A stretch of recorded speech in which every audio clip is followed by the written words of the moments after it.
The desert had always been a place of whispers, wind dragging ancient stories across endless dunes, the moon casting silver shadows over forgotten bones. But tonight, the Sahara screamed. A boiling red glare stretched across the horizon, painting the once golden sands in a shade that resembled spilled blood. Cairo's silhouette, once proud with its new titanium spires and ancient pyramids, now wavered behind a curtain of ash. It wasn't just a sandstorm. The sky itself had been ripped apart, torn by forces that made the ground tremble beneath armored boots. Horus Khaden stood on the Luxor defense wall, a barrier of steel and plasma that separated what remained of civilization from the wasteland. His reflection stared back from the darkened visor of his combat helm, scarred, square-jawed, the face of a man who had survived too many wars. The wind whipped his black and gold nanoplates, each panel humming with embedded circuits tuned for war. "Status report," a young soldier shouted, his voice half swallowed by the storm. "Status." Khaden growled, his voice low. "Look at the sky." The boy followed his gaze. What he saw made him drop his rifle for a moment. Beyond the wall, the storm parted, revealing a silhouette so massive it made skyscrapers look like toy blocks. At first, it seemed like a mountain moving. Then the glint of eyes cut through the red haze. Twin orbs of molten gold, scanning, hunting. The wolf titan. Its howl came next, low drawn out, an ancient sound that made the marrow in every soldier's bones rattle. It was the same howl their grandparents had heard during the first Titan incursion, a sound written into Earth's nightmares. "Evacuation sequence Delta is in motion," came a voice over the wall comms. "Get the civilians through Sector 7. The rest of you, hold the line." Hold the line. They always said that. Below them, chaos unfolded. Armored trucks choking with refugees, mothers clutching their children, men in torn uniforms guiding lines of frightened civilians into underground bunkers. The Nile shimmered faintly in the distance, its new hydro barriers glowing as they prepared to flood channels to slow the beasts. The air smelled of ozone and fear. Khaden adjusted the spear on his back. It wasn't just any spear.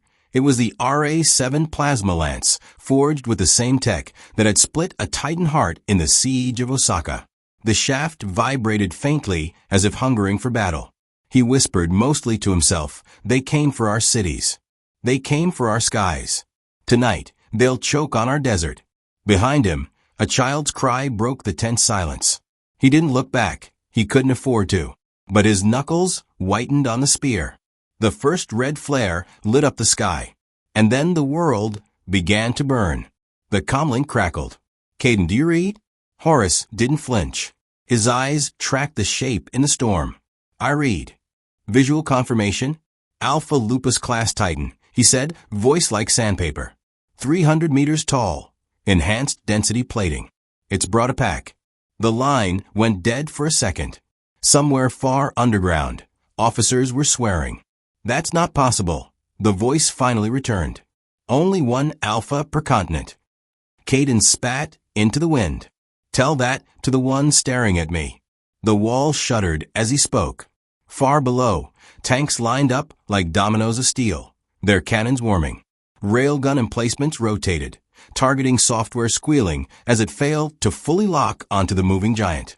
Khaden flexed his fingers. His armor responded like a second skin, golden circuitry weaving under his dark plates, adjusting microservos to match his breathing. This was his second body, his war-forged shell. But inside was a man born in war. He was the last living son of the Horus Initiative, a genetic program designed to breed desert warriors who could withstand heat, radiation, and Titan toxins. His muscles were engineered, his reflexes sharpened, but his heart still remembered. He remembered the day the first Titan stepped on Giza and turned the Sphinx into rubble. He remembered pulling his father's body from a crater while the sky turned black with ash. And he remembered the oath he made that day. No more retreat. No more begging for mercy. "Sector 5, fall back," a sergeant yelled nearby. Khaden didn't move. One soldier touched his arm. "Sir," command said. "I heard command. But the plan?" "There is no plan," Khaden said, eyes never leaving the storm. "There's only me, the wall, and that thing. The soldier stepped back. They all did. Some said Caden had desert in his veins. Some said he wasn't entirely human anymore. But the truth was far simpler. He had nothing left to lose. The howl came again, this time closer. Sand burst like shrapnel as the first wolf lunged from the storm. It wasn't the alpha, but one of its pack, 30 meters tall, with steel-threaded fur and eyes like burning coins. Its jaws dripped with an acid that hissed against the metal wall. Fire, someone screamed. Rail guns thundered. Plasma cannons spat blue fire. The beast staggered, roared, and kept coming. Its hide deflected the first volley like rain on stone. Cade moved. He didn't walk, he launched. Servo motors in his boots cracked the stone beneath him as he vaulted from the wall, a blur of black and gold against the red storm. His plasma spear snapped alive, its edge a burning arc. The wolf turned. Too late. The spear pierced its skull with a thunderous crack. Plasma surged through its body, cooking circuits and nerves alike. Once, a sound like a collapsing city, before detonating into molten shards. Caden landed in the sand, steam rising from his armor. Target down, he said, though his voice betrayed no triumph. Because behind the smoke, 6 more shapes emerged. A pack. Always the pack. And then the alpha came. Its outline filled the storm, long, predatory, its claws dragging deep scars into the desert floor. Its breath turned the air to frost. Its presence crushed the noise of battle into silence. Caden, the calm hissed, fall back to the inner line. That's an order.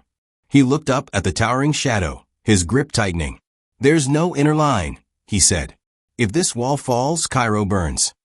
The Titan stopped. The wind howled between them, carrying sand like tiny knives. Soldiers cowered behind barricades, railguns humming nervously.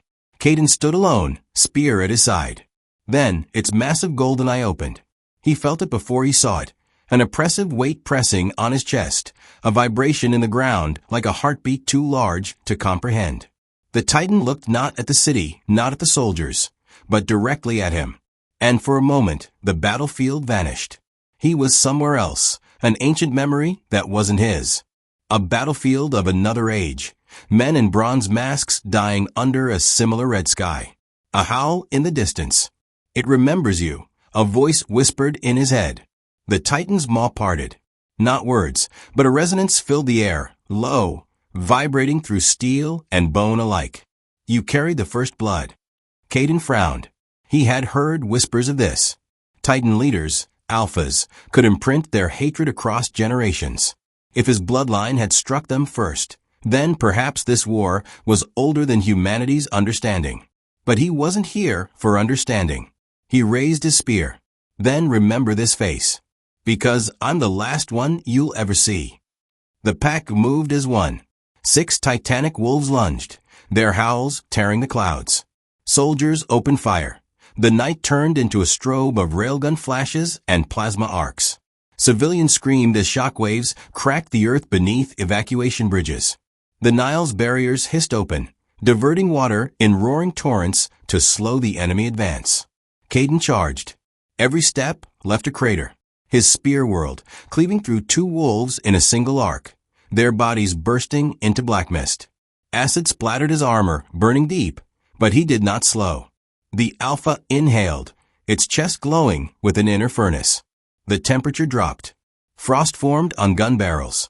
Caden, the calm, shouted. Pull out. You can't. I can, Caden snarled, leaping onto the beast's forelimb, his spear blazing brighter than the dying sun. Because someone has to. The battlefield dissolved into smoke, screams, and firelight. His strike pierced another wolf, detonating it mid-leap. Black blood painted the sands. Tell command this, he growled. We're not just surviving anymore.